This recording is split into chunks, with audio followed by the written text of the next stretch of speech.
In this lesson we're gonna learn the song The River that was originally released by Bruce Springsteen on an album of the same name in 1980. The song is based around a picked arpeggiation guitar part. There is some strumming there as well, but the main concept is picked arpeggiation. But rather than trying to learn exactly what is played, we are going to try to develop the kind of skills that is needed to construct this kind of guitar part and even to improvise it. The lesson will be divided into two sections, one which is called the skills and one which is called the song. And in the skills section we are going to use the song's chorus to practice the skills I'm referring to. And in the song section I have put together suggestions of each of the song parts based on these skills that we have practiced. And but the underlying thought here is that when you have get a grasp of these kind of concepts, you should also try to develop your own, either through composition or either through a sort of controlled improvisation, which you very often do with this kind of part. You have a rough idea of what you want to do and then you do a lot of manipulation in real time. And this is the kind of skill we want to train. Enough said, let's dig in.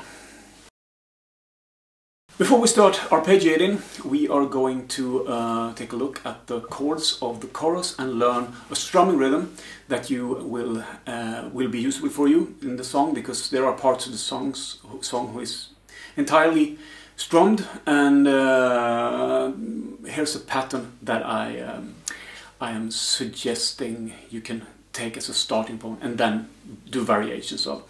The pattern itself is based on the down, down, up, down, down, down, down.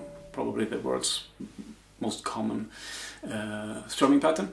But we do an articulation of it where we do the first two downstrokes as dark half strokes. So we go dark, dark, whole, and then dark, whole. So you get two downwards dark half strokes. You get an upwards whole stroke. You then get an upwards dark half stroke and a downwards whole stroke. So the rhythm sounds like this: 3, 4.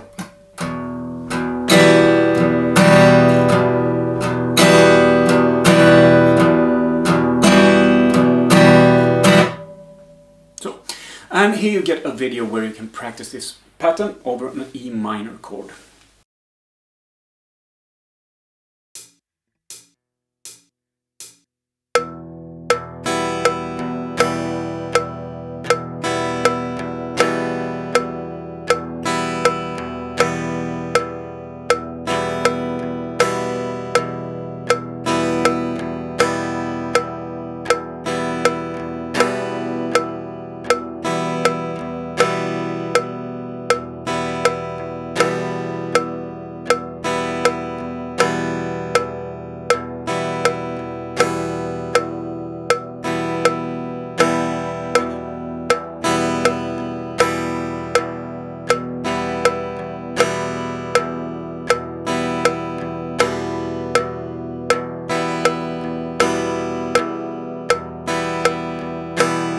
We're now going to apply this rhythm to the chords of the chorus, which you can see here, and it's just straight basic chords: E minor, C, D, and then the G throughout this song is not the G that, if you've made my courses, you will notice that I'm using this kind of G almost throughout, where you have the 3rd fret of the 1st and 2nd string pressed down.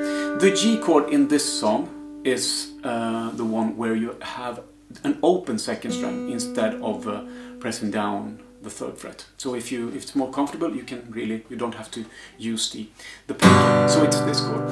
So you're now going to apply this rhythm to the chords you see before you.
We're now going to start arpeggiating, and what we are going to do here is we're going to take a fairly simple arpeggiation pattern, and then we're going to learn how to manipulate it using 5 different processes that I call string distribution, counter change, added subdivision, ties, and hybridization.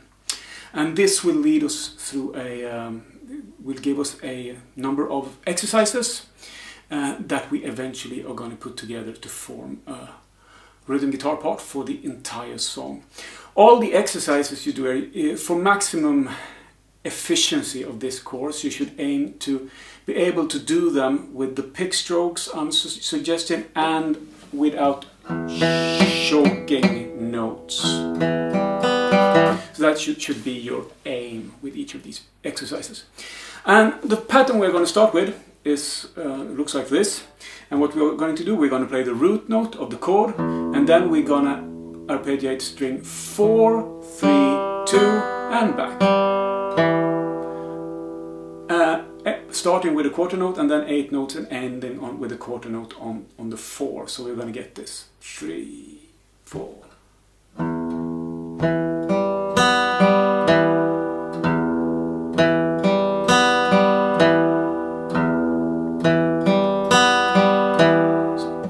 So this is your first exercise. You just do it here first on an ordinary E minor.